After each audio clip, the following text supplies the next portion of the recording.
YSR Telangana party అధ్యక్షురాలు YS Sharmila కుమారుడు YS Rajareddy త్వరలో ప్రేమ వివాహం చేసుకోనున్నారు. ఉన్నత చదువుల నిమిత్తం అమెరికా వెళ్లిన రాజారెడ్డికి అక్కడ ప్రియా అట్లూరితో ఏర్పడిన పరిచయం ప్రేమగా మారింది. ప్రియా అట్లూరి ఎవరు అంటే చట్నీస్ హోటల్స్ అధినేత, ప్రముఖ వ్యాపారవేత్త విజయ్ వెంకట ప్రసాద్ మనవరాలు ప్రియా అట్లూరి.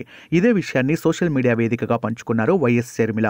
అందరికీ నూతన సంవత్సర శుభాకాంక్షలు. ఈ 2024 నూతన సంవత్సరంలో నా కుమారుడు వైఎస్ రాజారెడ్డికి ప్రేమైన అట్లూరి ప్రియాతో జనవరి నెల 18న నిశ్చితార్థ వేడుక జరుగుతుందని, ఫిబ్రవరి 17న 2024 వివాహ వేడుక జరగనున్న సంగతి మీతో పంచుకోవడం ఆనందంగా ఉందని తెలిపారు. మంగళవారం మేము కుటుంబ సమేతంగా కాబోయే వధువరులతో కలిసి ఇడుపులపాయలోని వైఎస్ఆర్ ఘాట్ను సందర్శించి తొలి ఆహ్వాన పత్రిక ఘాట్ వద్ద ఉంచి నాన్న ఆశీస్సులు తీసుకోవడం జరుగుతుంది అని చెప్పడానికి సంతోషంగా ఉందని తెలిపారు వైఎస్ షర్మిల.